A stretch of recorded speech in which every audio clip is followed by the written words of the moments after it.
నాకు ఒక ఐడియా వచ్చింది. ఇక్కడ గాని దాగుడు మూతలు ఆడితే అంటే డీఫ్ ఆట అది గాని ఆడితే ఎలా ఉంటుందా అని అనిపిస్తుంది. ఏం మాట్లాడుతున్నావురా, నరాలు కట్ అయిపోయింది. ఇక్కడ దాక్కున్నామా ఈవినింగ్ వరకు ఎవరికి దొరకం. సెక్యూరిటీ గార్డ్ కూడా మనల్ని పట్టుకోలేడు. నేనే విన్ అయిపోవచ్చు అనిపిస్తుంది. మేము ఇంట్లో నుంచి స్టార్ట్ అయినప్పుడు అరగంటలో మొత్తం తిరిగేద్దాం అనుకున్నాం. ఫస్ట్ ఫ్లోర్ కే నాకౌట్ అయిపోయాం. మా కాళ్ళు రెడ్ అలర్ట్ ఇచ్చేసాయి. వెంటనే మా బ్రెయిన్ ఒకటే ఆర్డర్ ఇచ్చింది, ముందు కడుపులోకి ఏదైనా తొయ్యి, ఫుడ్ కోర్ట్ ఎక్కడుందో వెతుకు, తర్వాత మిగతా కలలకు అందుగాని అని అన్నదనమాట. ఏం చేద్దాం? ఆకలితో వెళ్తే ఆకలి చచ్చిపోయాక ఫుడ్ ఆర్డర్ ఇచ్చాడు. ఏదో అలా తినేసి మిగతా 2 ఫ్లోర్లు ఎలా తిరగాల అనేది తింటూ ఆలోచించాం. నీకేది బేకు నాకు అదే బేకు, నాకేది బేకు నీకు అదే బేకు. ఈ రోజు ఇంకెక్కడికి వెళ్దామా అని ఆలోచిస్తుంటే ఓపిక అయిపోయి ఈ రోజు ఇంటికి వెళ్ళిపోదాం అని ఫిక్స్ అయ్యాం. ఇది రియలైజేషన్. మొదటి రోజు మొదటి పార్ట్ లో ఏం జరిగిందో మీకు తెలుసు. మా యుద్ధం ఇంకా పూర్తి కాలేదు. సెకండ్ రౌండ్ కి మళ్ళీ వచ్చేసాం మరుసటి రోజు. మన మోని మినీ ఫ్యామిలీకి స్వాగతం సుస్వాగతం. వీకెండ్ వచ్చేసింది కాబట్టి అర్జెంట్ గా రోడ్ ఎక్కేయాల్సిందే. నీట్ గా రెడీ అయిపోయి రోడ్ ఎక్కేసి మన కోసం క్లైమేట్ కూడా సపోర్ట్ చేస్తుందో లేదో అస్సలు తెలియట్లేదు. వర్షం పడితే ఏం చేద్దామండి? ఇంటికి వెళ్ళిపోతాం. అలాగా ఎంతసేపు ఎంత ఎండ ఉన్నదో. అంటే మరుసటి వీకెండ్. వెళ్ళండి వెళ్ళండి, మీకు పెద్ద సర్ప్రైజ్ వెయిట్ చేస్తుంది అని క్లైమేట్ ఏదో బ్యాడ్ సిగ్నల్ ఇస్తున్నట్టు. A few moments later.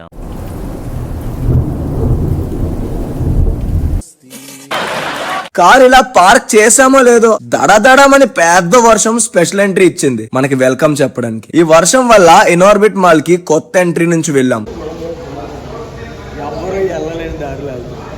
అది ఎవరికి తెలియని దారి, ఒక సీక్రెట్ దారిలో నుంచి వెళ్ళామన్నమాట. ఇలాంటి అవకాశం మా ఒక్కరికే కలిగించినందుకు. ఫస్ట్ ఫ్లోర్ లో మాకు పెద్ద చరిత్ర ఉంది కాబట్టి డైరెక్ట్ గా సెకండ్ ఫ్లోర్ కి వెళ్ళాం. అక్కడ ఒక పెద్ద ఈవెంట్ జరుగుతుంది. అప్పటికే గ్రౌండ్ ఫ్లోర్ లో పైనుంచి కిందకి చూస్తుంటే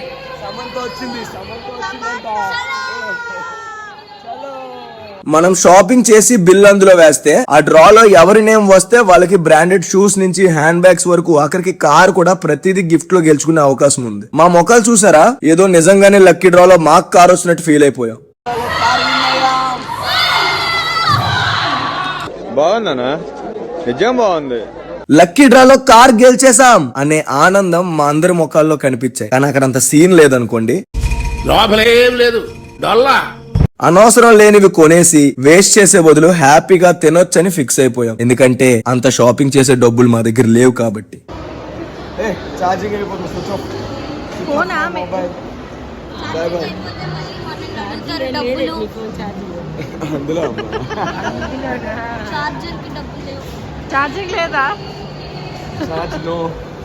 షాపింగ్ కి వెళ్ళాక ఖాళీ చేతులతో అస్సలు తిరగబుద్దేదు. అందుకే మ్యాక్స్ లోకి వెళ్ళాం, మన బడ్జెట్ లో ఏమైనా దొరుకుతుందేమో అని. టైం ఎలా అయిపోతుందో తెలియదు. షాపింగ్ మాల్ లోకి వస్తే డ్రెస్సులు ఆఫర్లు చూస్తుంటే మా పర్సు వద్దంటుంది, కానీ మా మనసు మాత్రం ట్రై చేస్తే తప్పేటుంది, క్రెడిట్ కార్డే కదా ఈఎంఐ లో కట్టించుకోవచ్చు అని అనిపిస్తుంది. నిజం చెప్పాలంటే మనం ఏమీ కొనకపోయినా ఏదో ఒకటి కొనబోతున్నాం అన్నట్టు చేసే యాక్టింగ్ ఉంటుంది చూసారా, చాలా కష్టం ఇలా చేయడం. విండో షాపింగ్ చేస్తున్నాం అనమాట.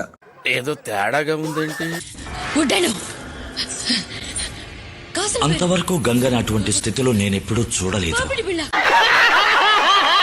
ఒక డ్రెస్ చూస్తాం, మళ్ళీ పెట్టేస్తాం, మళ్ళీ ఇంకో షాప్ కి వెళ్తాం. ఇదే మెయిన్ ప్రాసెస్. మా అమ్మలైతే హ్యాండ్ బ్యాగ్ కలెక్షన్ చాలా బాగుందని చాలా డిస్కషన్ చేసేస్తున్నారు. నా రియాక్షన్ అయితే ఎంత తిరిగాక నా కడుపు చెప్తుంది, షాపింగ్ అయిపోయింది కదా, ఎలాగా కొనడం ఏమి ఉండదో మీరు చూసిందే, కాబట్టి కడుపులోకి ఏమైనా తోద్దాం అని నా బ్రెయిన్ అంటుంది అనమాట. అక్కడ ఐస్ క్రీమ్ షాప్ కనిపించింది. నేను ఐస్ క్రీమ్ తిన్ను, కానీ యామ్నీ లక్కి ఐస్ క్రీమ్ కనిపిస్తే వదలరు. అందులోని బయట వర్షం, లోపల కూల్ క్లైమేట్, ఐస్ క్రీమ్, ఇంకేం కావాలి వీళ్ళకి, చెలరేగిపోతారు. ఒక ఐస్ క్రీమ్ కొనుక్కోవడానికి ఇన్ఆర్బిట్ మాల్ కి వచ్చాం.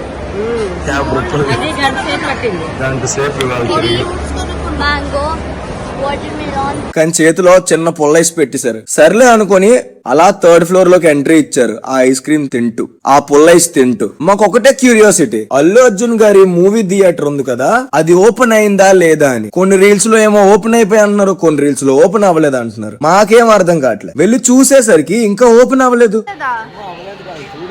అయిపోయిందని చెప్పారు కదా.